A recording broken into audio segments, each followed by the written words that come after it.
Mike, and I'm the Chief Investment Officer here at Lighthouse Financial. I'm with you for another edition of our market update. I'll show my screen, and we'll get moving. So this is May 7th, 2025. Our talking points are as follows. We'll size up the markets as we always do. Right now, markets are sort of in a range bound and sort of a limbo. And that's due to all of this trade tariff uncertainty.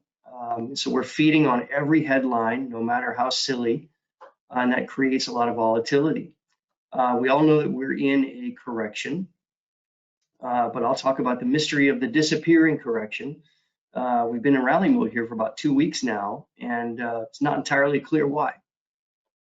We'll also discuss the economy and it's this uncertainty from the trade policy standpoint, not only filtered down through capital markets, but now is threatening to impact the economy. It looks like business activity is slowing, and we'll discuss that. So next, we always talk about rates and inflation after COVID and the spike in inflation that we saw, which required the Federal Reserve to get involved and fight that with higher interest rates. I'm going to tell you now from now on, just forget inflation. It's really not the real issue. The real issue is what we call demand destruction, or the growth side of the economy. Now, is the Fed going to step in to help us this time to stimulate the economy if it is indeed slowing? Indications are maybe not. So here we go. Here are some of the headlines that you've been seeing. Top right, Trump trade tariff slumps widens to nearly all U.S. exports, supply chain data shows. This is a headline from CNBC, and it references some data from a logistics research firm. And it points to this idea that it's not just higher prices on our side of trade as imports come in from, say, China, but this trade war is also impacting U.S. businesses' ability to export goods overseas. Next, the upper left headline: the Fed confronts a lose-lose scenario amid a haphazard tariff rollout. I think we can all agree that the rollout of this new policy has been a bit haphazard and a bit jarring. But I need to explain the Fed's part in this and why they are backed into a corner. So I'll do that in a moment. In the middle, in black and white, this is from Bloomberg, UK and US, and intensive talks on economic deal to reduce tariffs. This is good news, right? We know that the tariffs are a reality. We know they represent a risk to capital markets and the economy and US businesses, but we need to see progress in trade talks to bring the rates down, at least bring the tariff rates down, and maybe obviate them. We all know that on the lower right there, we all know that there are signs of an economic slowdown amid tariff uncertainty. I'll show you what I mean by that in a moment. But in the lower middle there, you see that headline from CNBC Pro. It says these stocks could take a big hit from Trump's new tariff or rally in relief. I find this amusing, but also sad, because it really highlights the issue that investors have right now, which is that we have no idea what's going to happen next with the Trump trade tariffs. So you don't know whether the stocks you own are going to get hit more or participate in an even bigger relief rally. And so this is just absurd. It's an absurd situation to find yourself in. But yet, this is reality. Your stocks either could take a big hit from tariffs, or if he decides to relax them, or if a trade deal is reached, if you get any piece of good news, you stand in good stead to have a rally in relief. All right, so we know we're in a correction, but it's fading. I mean, the correction is disappearing. I show you this chart every time, and it runs back a couple of years and shows the last time we had a 10% correction in the markets back in 2023. So 2024 was a great year, and we were due for a correction. And partly we were due for a correction because stock valuations just got too high. The stock market was, looking back at it, probably a little bit overvalued. Looking back at it, the stock market was probably a little overvalued. But what started as a normal correction is turning into something bigger. As you know, when you correct 20%, that's the sort of technical level for falling into a bear market. But then you'll see at the end of this chart, we've erased half of that downturn. And the real question here is why? We still don't have any trade deals announced.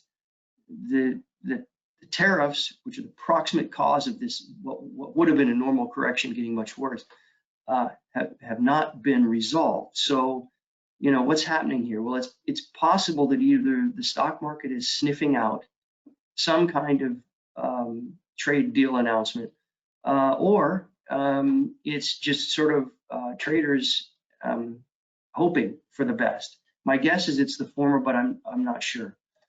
You know, when you go down in value in the stock market, you're at least making stocks cheaper. And so we're resetting valuations, as I said a moment ago. I break the S&P 500 down into two blocks. The top 7 stocks, the biggest stocks, which we call the Magnificent Seven, and which did so well in 2023 and 2024. Well, they were much more expensive than the other 493 names in the S&P 500. And so you can see this is PE ratios for each group. And as you remember, PE ratio is just a way for us to express how expensive or cheap a stock or a group of stocks is at the moment. So the PE on the Mag 7 came down from about 34, which is really high, to about 26, which is high. And the other 493, well, what did they go from about 21 down to 20? So not terribly cheap. I guess my point with this slide is to show you that we're not, because of that sort of quick turnaround in the market and the rally over the last couple of months, or excuse me, couple of weeks, we're really not that cheap. Stocks are not sitting in an amazingly cheap position. And I think that makes us a little vulnerable if we get negative headlines, negative catalyst, to go back down and test that prior low. And in fact, that's a pattern that we see in prior downturns too. You reach a low, you bounce off of it, and then you wait for more information. And more often than not, you have to go back down and retest that prior low to make sure it's durable before you can then resolve higher. That might be what's in store for us. I don't know. Let's check the bond market. And I've done a new chart for you to show you in black long-term treasury bonds, which are considered a safe haven all around the world, right? They're considered very, very low risk. So that's what I call the low risk part of the bond market. And I oppose that with the orange line, which is a junk bond ETF, widely held. And I call that low quality because it's made up of bonds issued by companies that, you know, in a downturn may go out of business. Like they're vulnerable. They're lower quality companies issuing this debt. So funny thing, right around Liberation Day on April 2nd, right around then, you see long-term treasury bonds selling off, and you also see the low quality, the junk bonds selling off. Okay, I can see the junk bonds selling off. That, you know, they're vulnerable if we have an economic recession. But what you see after that is that this sort of supposed safe haven treasury bonds, they sell off hard and they have not recovered all the way back to that April 2nd level, whereas junk bonds have. It's very, very odd. So there's some weird stuff going on in the bond market. And, you know, there's speculation as to why. Maybe foreigners are selling off their stocks of U.S. Treasury bonds to get back at us. Maybe there's this opinion around the world that the dollar shouldn't be the reserve currency, and so they're selling bonds. Whatever. It was a week-long event. I'm not sure there's a lot that we need to worry about here. What I want to point out, though, is that orange line recovering all the way back to its April 2nd levels. Why would that be? If we have no resolution on trade tariffs, and yet junk bonds have come back, rallied back to the pre-Liberation Day level, does that mean the bond market's saying that, on the credit side, on the low quality junk bond side, does that mean they're saying, no, it seems okay, everything seems all right for now? That's possible. That's kind of where I'm leaning right now, but that is not a consensus view, I must say. The consensus view is that we have a 50-50 chance of slipping into recession within the next several months. So let me dig deeper into that, because obviously I'm talking about stress in the bond market sending a signal about what bond traders believe might happen with the economy in coming months. So these two lines, the orange and blue, these are two indices that we look at on a regular basis to determine how financially stressed the bond market is, or capital markets in general. The orange is an index developed by the New York Federal Reserve Bank to just measure how stressed financial conditions are in our system, our financial system. And then the blue is a measure of junk bonds, versus high quality bonds, and that should theoretically be able to tell us too how stressed bond traders believe the bond market is. So I'll just say real quickly that where we are right now, and in both of these lines at the lower right-hand side of this chart, nowhere near the stress level that we saw in either COVID at the far left or in the middle of the chart during the 2022 bear market. So this is why banks are a little bit hesitant right now to call this situation dire. Banks are saying that consumers are still spending, their savings, their deposits are still normal. They don't see anything in the credit world that would indicate, souring of loans suddenly. So I guess this is just another sign that, investors sort of think, and maybe everything's going to be okay. This is not, again, I'll just go back to, this is not what you're hearing from the news media at all, right?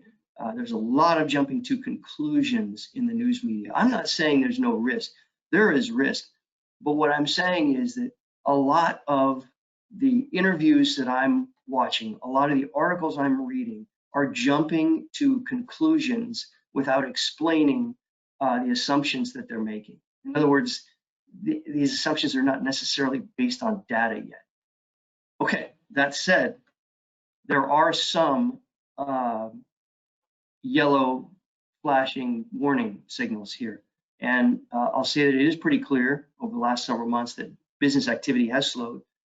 And I show you here two surveys of business leaders. In the orange, these are service businesses, and in the blue, that's manufacturing businesses. And you can see that business activity based on these surveys has fallen off in the last couple of months. Any level, by the way, below 50 means that they're seeing, these business leaders are seeing contraction rather than expansion of their businesses. So we're right around that line. But I do need to point out, though, are the current levels any different than they were 2 years ago? No, not really. The U.S. manufacturing sector has been in its own mini recession for 2+ years now, and I mean, it's hard to tell if it's even worse than it was. I doubt it, but And it's the same thing with services. Service businesses for about the last 2 years have been in the same boat. So here again, yeah, there's been some slowing. Are we seeing things fall off a cliff? No.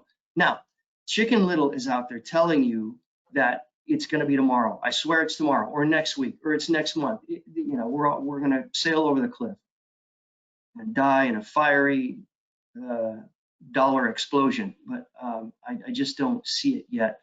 And we get paid to be more thoughtful, I think, than a lot of authors in the financial news media. This is my one red flag here. This is not flashing yellow, it's probably flashing red. So, and you may have seen some evidence of this. Global trade clearly is slowing. I looked at a couple of research firms that specialize in logistics and shipping. And one of them, Vision, says at the left-hand side of this chart that the volume of goods shipped from China to the US over the last week has fallen almost 43%. Over the last sort of year over year, like last week compared with a year ago week, down 27%. And that bottom 27% is really what I'm looking at. Because these numbers do jump around. Okay, so Vision is saying that, if you just look at the week over week and you break it down by the worst hit areas, it's vehicles, not a surprise, plastics, electronics, steel goods, textiles, machinery. These are the things where the volume of trade is dropping substantially. On the right-hand side of this slide, I printed a quote from a report from Sea Intelligence. It is evident that the impact of the trade war has caused many shippers to pause or outright cancel shipments. In turn, this reduces demand for capacity on container vessels, and carriers respond by canceling bookings. So the idea is that if you're a retailer in the US and you rely on China to get you your goods to sell in the US, you realize that with the trade tariffs now imposed, let's say on textiles or apparel, 100% plus tariff is, well, that's not workable. So what you do is you cancel your orders with the Chinese factory that's been churning out your textiles, and that factory, if enough U.S. retailers cancel their orders, that factory is going to be temporarily closing certain product lines and maybe furloughing its own employees. And what that means is that there's less goods projected in the immediate future that need to be transported via ship to Long Beach or LA ports. So you get what you see here, which is the number of cargo ships and the volume of goods, they're dropping substantially. Have we seen this before? Absolutely. Yes, we have in 2020. So is this unprecedented? Nope. But it is something we are definitely keying in on. And really, this is not terrible unless this continues to drag out. And we have said from the beginning that one of the main determinants of how bad this correction in the stock market's going to get, or how bad the damage to the economy is going to be, is really dependent on the duration of this trade war, where you just day after day you don't see resolution. Obviously, there's going to be a hit to corporate earnings. We've been watching this very, very closely. The black line is projected earnings per share over the next 12 months for all 500 companies within the S&P 500 index together. And this black line at the end, it says $273 a share. You can see that it peaked right about the time of Liberation Day, and has the estimate for earnings over the next year has been falling since. Not falling off a cliff, I'll say, but it is falling. And then the orange is the projected operating profit margin for all the companies within that index over the next 12 months, and that has is also dipping. I'll say that coming into this year, S&P 500 operating profit margin at its record high. So we're coming off record highs, which is nice, but we just don't know where these lines are going to end. So we're watching this very carefully. Some companies are reporting a pretty significant hit. Other companies are reporting almost none at all. And so I wanted to just I wanted to show you 5 companies that are reporting impact. And okay, so what industries are they in, and what kind of impact are they reporting? Mattel is the first, and you would expect a toy company to get hit really hard because typically most of our toys come from China. And I think Mattel, I think they're 20% reliant on China for manufacturing. So this is how the CEO is talking about this. He says it's hard to tell how the tariff situation will evolve. Where necessary, we will be taking pricing action in the US. In other words, we got to take prices up. And then you think, well, okay, yeah, but with a 100% plus tariff currently in place, how is that going to work? What is the price of a Barbie doll really going to go up by a factor of 2? So that makes you think of demand destruction. The raising of prices, that's the inflationary response, and that's the first response. But very quickly, I think Mattel is going to realize, oh, that's not going to work. No one's going to buy a Barbie doll for that price, and that's demand destruction. That's why I say don't worry about the inflation. The demand destruction, or the growth side of the economy, is what really we should be concerned about, because the prices, the inflation, people are just not going to do it. I mean, are you going to buy a car for 25% more than pre-tariff price? No, you're not. You're just going to sit on your old car and wait for this whole thing to blow over. And that is called demand destruction. Next is Caterpillar. And they said that the as announced tariffs could raise their Q2, that's this current quarter, their Q2 costs by $250 to $350 million, and reduce their operating profit margin by about 1.5 percentage points. Okay, is this the end of the world? No, it is not the end of the world. I mean, with a profit margin somewhere in the 40% range, if you knock it down by 1.5%, it's not the end of the world. But it is a significant hit, and you can expect that the stock hasn't done well, and it hasn't. Amazon is, as you know, exposed to China. Not only does it source some of its goods for retail sale on the website from China, but also its third-party sellers do the same thing.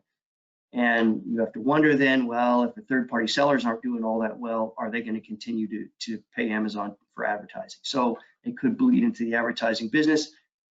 This is what Amazon, that's the fear anyway. This is what Amazon says. Consumer demand is still strong, but they say it's hard to tell what's going to happen with tariffs. Well, that is an understatement.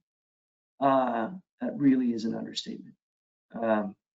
Thermo Fisher says trade policy will not only increase our costs, but also hurt our sales into China. So that's exports. In other words, not only are the imports a problem because there's a tariff on them, but the Chinese retaliated, and so our China sales are going to hurt. They're expecting their 2025 core sales growth to be almost nothing, 1 to 3%, compared with their prior range of 2 to 4. And I think operating profit margin can be reduced by about 1.2 percentage points. Interesting that it's about the same operating profit margin impact as Caterpillar. And then we have Apple. Apple says the tariffs could cost $900 million this quarter and reduce operating profit margin by 0.5 to 1.5 percentage points. So as you know, Apple designs their products in California, but they manufacture most of their products outside of the country. So, and China is a big manufacturing base for them. So, I know that at some point there was some offer from the Trump administration to exclude or exempt from these higher trade tariff levels, consumer electronics and computer chips and such. But that doesn't mean they're out of the woods. Apple products have not been selling well in China anyway, and that's partly because of this decoupling, U.S. and China, through a series of events that produced a lot of mistrust, are sort of decoupling and pulling away from one another in trade, and that has hurt their sales over in China as well. But the response is what I wanted to get to. The response from Apple is that, hey, we need to move more of our manufacturing out of China and into India. You're seeing that with a whole host of countries, and that is one of the goals of the Trump administration. Now, that takes time. You're not going to get that done in the next 90 days before, the higher tariff level pause expires. But the point from the administration is that we need to move away from China, depending on them to manufacture our goods. And so you're seeing a lot of announcements and companies that are making plans to move. All right, so is the Fed going to come to the rescue or not? In times of economic distress, the Federal Reserve can lower interest rates, and that acts as a stimulant because you're lowering auto loan rates, you're lowering business loan rates and mortgage loan rates, and when you make money cheap, people tend to want to go borrow money and buy things. So that's the stimulative effect. You can see in this chart that the Fed's interest rate that it can set unilaterally, that's in the blue, and it stepped up quite a bit to fight inflation back in the 2022 timeframe, and it worked, right? Inflation, the black line, has come all the way down from over 8% to about 2.4% annualized, and that's really close to their stated 2% target for inflation. But after a couple of interest rate decreases last fall, they really have just left the rate where it is. And I'll say this is a really short-term interest rate. Okay, so is it the effective is about 4.3%. Their target is 4.5, but that's materially higher than inflation, and it's higher than even the 2-year Treasury bill yield. So yeah, I think a lot of economists agree it's probably a little too restrictive. It's probably a little too high, but the Fed doesn't see it that way. And here's why. The Fed has two jobs, two stated mandates, and one of them is we've got to control inflation. Okay, so this chart shows that they are controlling inflation. Fine, it worked, you're fine. But they're saying, wait, not so fast. If these Trump trade tariffs don't get resolved lower, you're looking at an inflationary response in the economy. So because trade tariffs act as a tax on imported goods, that's inflationary, and they're worried about inflation reaccelerating because of that. As I said, I'm not. That's only a temporary response, and the demand destruction is what comes next, and that's more important. Okay, so let's get to the Fed's other mandate. So not just inflation, but they have a dual mandate.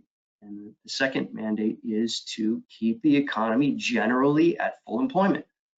And so I put up this showed you this chart before. The top just shows continuing unemployment insurance claims. If there's a bunch of layoffs, if companies start shedding workers left and right, you're going to see unemployment insurance claims spike up. Have they spiked? No. There's a tiny little move up at the end of this, but we are nowhere close to where we were coming out of COVID, as you can see. Okay, well, how about job creation? So monthly change in payrolls, the degree to which the economy or companies in our economy are creating new jobs. Has that fallen off a cliff? No, it's a little bit lower than it was, but it's not falling off a cliff. New jobs are still being created. In this chart, you can see that on the top here. This is the level of open jobs that need to be filled, and that's still about 7 million. I would call that roughly normal, coming down, but it's still 7 million jobs that are unfilled. And in the bottom, this is the level of layoffs. And have we seen layoffs spike? No. Okay, so if you're the Fed, you're saying, look, one of our mandates is to keep us at full employment. You say we're already there. Look, and Jay Powell, the chairman of the Fed, said that today in his speech. The job market is fine, and he said the underlying conditions in the economy are fine. So, if we're worried about inflation rising because of the tariffs, but we also look at the job market and it looks okay, well, we can't really stimulate the economy, or shouldn't stimulate the economy, by lowering rates. So they're backed into a corner, and their chosen path is to sort of wait for clarity. And I think isn't that everyone's chosen path right now? Because so much is uncertain. Really tough to put a stake in the sand in such a fluid environment. So let's revisit my opportunities and risks that I set out at the beginning of the year.